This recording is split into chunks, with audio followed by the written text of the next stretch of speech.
G'day ladies and gentlemen, ScottyD here from the Australia's Tabletop Wargaming Network, and welcome back for another installment in our Competitive Focus series.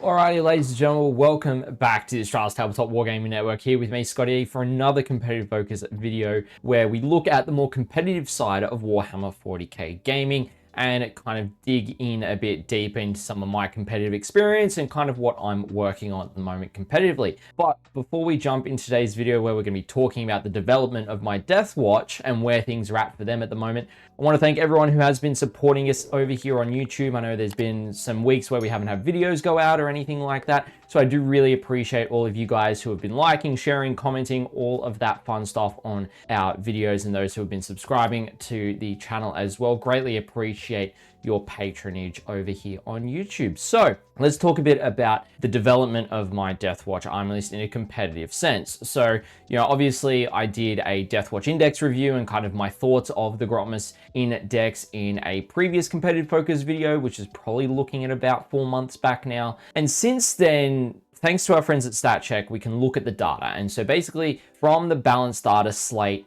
up until now, so about 4 months since that previous data slate when we did have the Grotmus index and when it was nice and clear for the new year, we had all the Grotmus stuff added in and such, they've actually got some really solid data. They've got a 51% win rate with 689 games played by 119 players, which is really great, and that's globally. So Deathwatch, I believe, are in a really good spot, hitting that middle mark of the win rate so far over the past 4 months, which is really exciting to see. So in terms of how I've been going with developing my Deathwatch list, I've been playing a fair amount of games. I haven't played as many as I'd like, but I've been playing a lot of games. And so when I have been playing my games, I've played against a variety of different factions. I've played against Chaos Knights a couple of times. I've played against Chaos Space Marines, Eldari, particularly Harlequins twice, as well as playing up against Codex Marines as well a few times. So I've really just been experimenting again,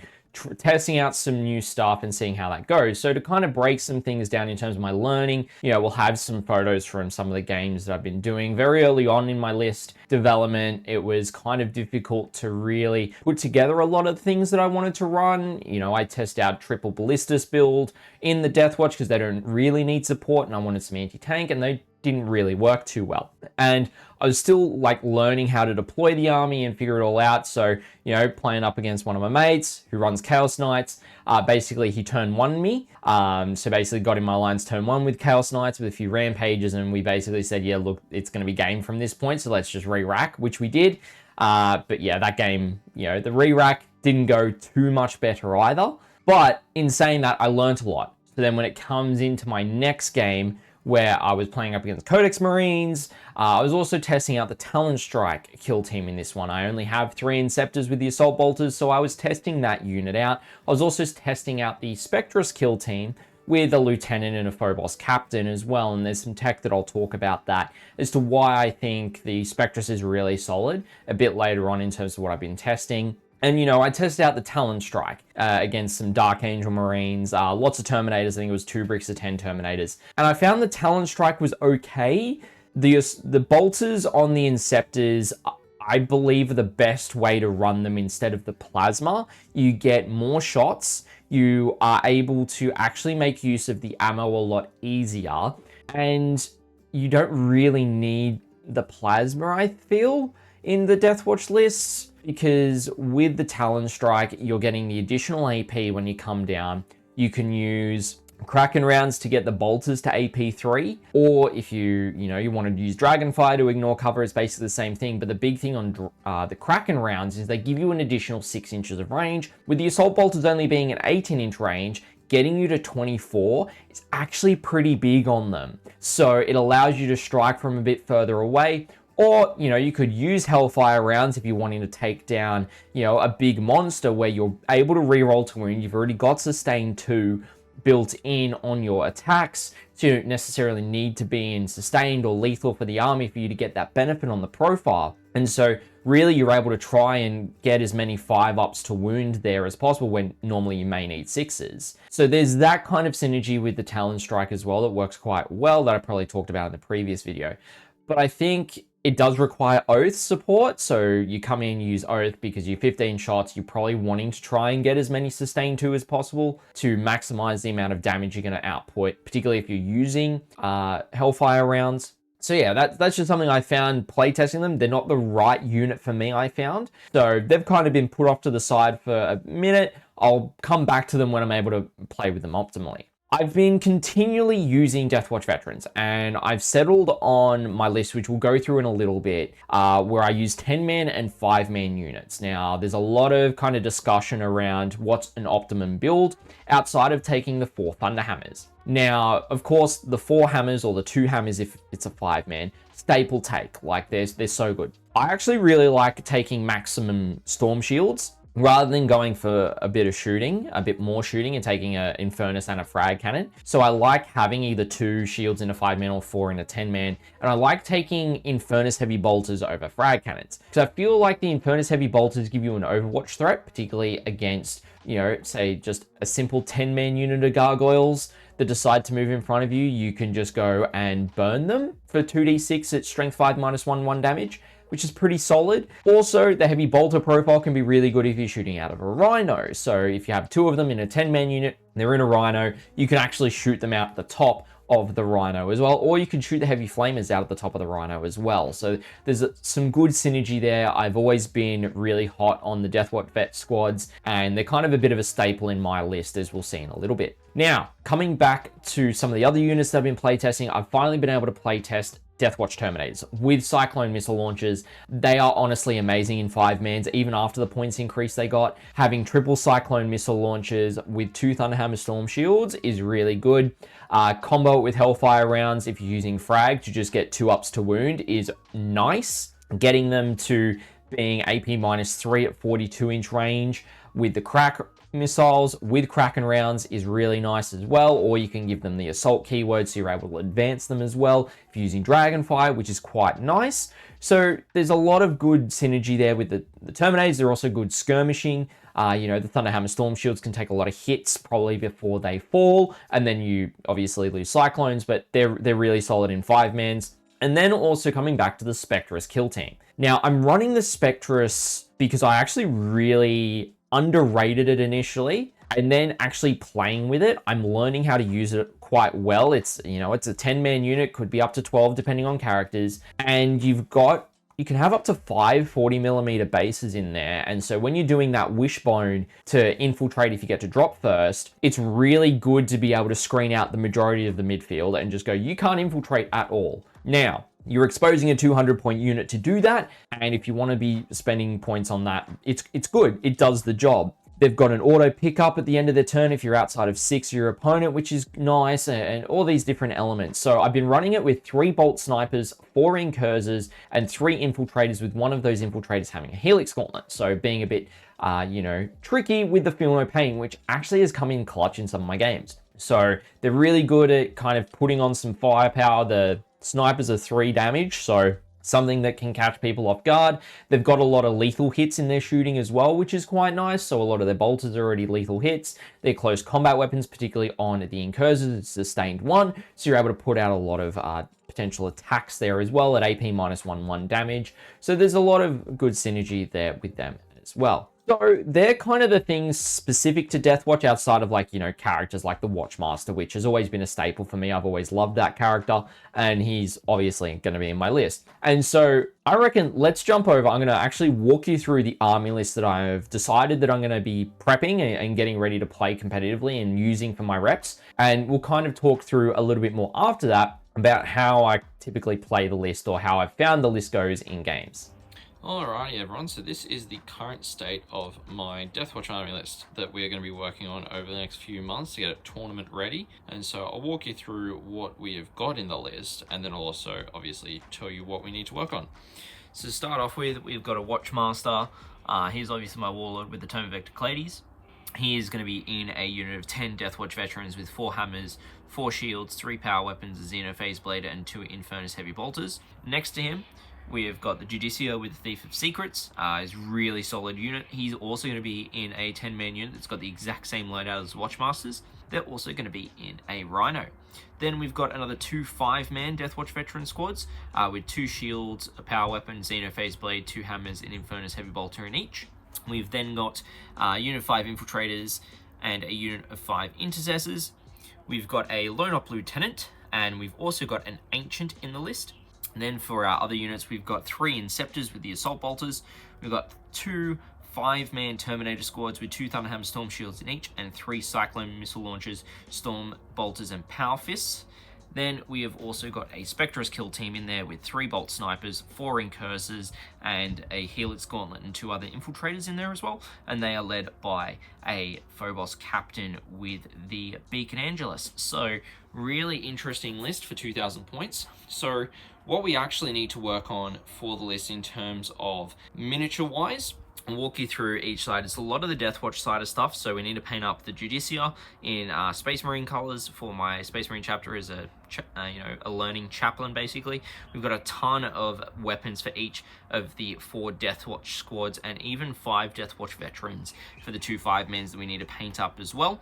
Then we've also got the parts on the Rhino that we need to do, so the Rhino Hatch, the Hunter Killer Missile, and Storm Bolter there as well. We've then also got the Cyclone Missile Launchers and 1 Terminator that we need to fully paint up as well as 2 Storm Bolter arms there. And then we've also got the Lone Op Lieutenant that we need to paint up in my Space Marine colors. So in addition to that, I'm also getting some of the base room extenders printed for me for all the bases for the Deathwatch vets and the Watchmaster. They're all on 25s, except for the new ones that I've done recently, just to bulk out those squads. And so yeah, so the army's not too far off being tournament ready, which is good. Got a couple of months to get it done, but this is the starting point. It is the Easter long weekend on Good Friday. So hoping to get a bunch of work done this weekend. Primarily just getting the priming done, and some airbrush base coating is the hope amongst some other projects I got going on. Alright, so the list is probably very melee focused with a little bit of shooting in the list. As you probably saw, we've got the 2 bricks of 10 Deathwatch veterans with 1 with a Watchmaster, 1 with the Judicia. Then we've got the 2 5-mans, we've got the Terminators in there, the Inceptors are in there just as their own unit. They're really quite good and I quite like them. And so as I've been, testing out all these units during my games, a lot of these things have kind of come up. So in my games where I've been playing against Harlequins, for example, both of them I kind of only lost because of one thing going wrong. And it was down to maybe a dice roll. So I failed an 8-inch charge in the first game that I played against a Harlequin player in my local area. Shout out to Matt. Great guy. And so I played against him. I failed an 8-inch charge with the Watchmaster's unit, which basically meant that entire flank fell. And I lost that game because of it. The following game that I played against Harlequins was against one of the other local guys, Hamish. Great guy, such a great game. Very, very close. In the end, I ended up going down on that one, but it was only because I didn't actually see that there was a Venom doing an action behind a ruin. We were playing on WTC. I couldn't see that it was there, and so physically, I just didn't see it. If I had have gone and actually killed that one, I would have actually won the game on points. So it's things like that. I'm getting quite confident with my deployment and knowing how to deploy things. Now, there are other elements of the list that actually make it quite tricky. So I've got the captain that goes with the Spectrus kill team with the Beacon Angelus, but also he allows 3 Adeptus Astartes infantry units to redeploy. That's any of the infantry units across my army, which is great. I can put them into strat reserves, I can redeploy them in my deployment zone, or I can, if they're infiltrating units, I can deploy them into no man's land and such there as well. Really, really solid. The Rhino's good for using jumping strats, which I'm going to start to figure out how to do effectively. So, start a unit in there, jump them out, turn 1, put another unit in there, leapfrog kind of thing is kind of the game plan potentially with that. We'll see how that plays out. But it's good to just protect a unit and have a bunch of stuff there. The intercessors are really good for just sticking an objective and then moving on. The infiltrators to just screen out my backfield. Then we've also got the ancient, which is really nice to just throw a character if I need to turn 1 area denial. Throw him out into the middle. He's got a 4-up feel no pain, as well as, being a character on an objective that you have to dedicate. And he's only 50 points, so you can throw him away pretty easily. Also got the Lone Op Lieutenant, which is basically a pretty easy staple to also then infiltrate to do area denial, that kind of thing, with the 9-inch reactive move as well. So there's a lot of things in there, of course. the Thief of Secrets on the Judicia. We've got the Tome of Ectoclades on the Watchmaster, and then Beacon Angelus on the Phobos Captain as well. So it's a really nice list. I've been really enjoying testing it out and playing it. And so kind of my goals with this list is to actually get it up and running for a GT coming up in August called CruitCon. It's run by a good mate of ours here at the network and one of our team members, Alex the Greek. So I'm looking to play at that event rather than be on commentary for it. You know, if we can't get the team going, then obviously I'll be on commentary more than playing, but I'm hoping to play. So I've got a lot of hobby progress to do, which we'll actually cover in the second video this week. But my goals basically aren't necessarily to go like break even. My main goal is to actually just have fun, get back into playing tournaments and, you know, be able to have great games and interact with the guys in the New South Wales 40k scene in a much different light than what they normally interact with me, being a commentator and doing the stream and all that, and actually just play a game against me and be able to meet and chat and have great games against people in the community. Would I love to maybe go 3-2? Sure. I think more my goal gameplay wise is just to have fun. It's just play a list that I'm happy playing, have solid clock discipline, but at the same time, you know, I kind of want to ensure that I'm scoring maybe 70 points plus per game. Even if I lose, I kind of want to ensure that I'm getting that 70 points. So that's kind of the metric I'm going to set, the bar that I'm going to set for myself. Even if I go 5 losses, if I end up playing in the tournament, then as long as I'm able to go, cool, I've been able to get to 70 points every game. Or if that hasn't occurred, I know why I haven't necessarily gotten to those 70 points. So that's kind of what I'm going to be aiming for my gaming for that tournament. And of course, I'm going to do some RTTs in the lead up and such as well, hopefully, depending on schedule, and, you know, some TTS games and try and, you know, get other reps in as well so that I'm ready to go ahead of the event. Of course, we're expecting a balanced starter slate and a completely new mission pack as well. So it's going to be something that I'm going to be learning the new mission pack basically within 6 weeks, mastering it, and then, or attempting to master it, I should say, and then go in to the event and do the best that I possibly can. And at the end of the day, if I lose all my games, so be it. I'm happy with that. You know, I just want to have fun as a priority. You know, tournaments for me, you know, I used to be a top 10 ranked player when I would go to a lot of events back in 7th edition, and I haven't really been playing competitively for quite a long time. So if I lose all of my games and I come last, you know what? That's okay. At the end of the day, that's fine. So basically, I'm just going to try and get as many reps in. I'm going to try and prep as much as I can, understand the layouts that we end up playing on and the missions, and know what I'm doing, and just try my best to set myself up for success to meet the goals that I have. Win or lose, doesn't matter as long as I have fun. And so, yeah, that's kind of where the development of my Deathwatch is at and my competitive mindset with it going forward. We've kind of got about 10 weeks until the tournament, so I mean, smashing out a bunch of hobbying for it to get the list all up to battle ready standard, but we'll talk about that a bit more in the From Sprue to Tabletop video being released later this week.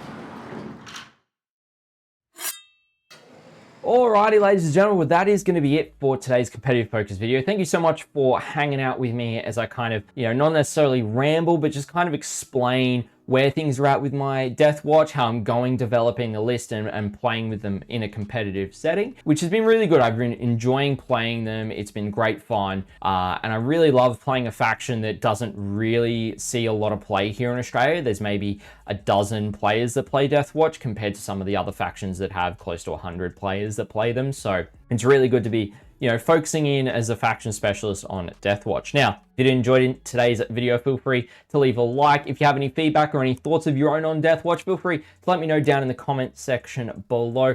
And if you do want to catch more content from us here at the ATWN, feel free to hit that subscribe button, turn on that notification bell, so you're able to be notified as to when we are releasing more content here on the network, whether it's the competitive focus stuff as I get more prep in for the Deathwatch, or it's from Sprue to Tabletop series, tournament previews, tournament coverage, whole bunch of content for you guys. And if you also want to catch us on a weekly basis, make sure to head over to Twitch and follow us at the Australis TWN Twitch channel, where we do weekly hobbying sessions where I'm going to be working on not only the War and Grey plastic, but also parts of the list that I need to get painted up and ready to go as well for the tournament, as well as doing tournament previews and alike as well over there. And I also want to give a massive shout out to everyone who financially supports us here at the ATWN, whether it is, you know, you're supporting us on Twitch via Twitch Prime or a Twitch sub, or you're supporting us here on YouTube as a YouTube member, or you're supporting us as a Ko-Fi member as well. Really appreciate all of the support that you guys are providing, and also a massive shout out to Tip Top Terrain as well as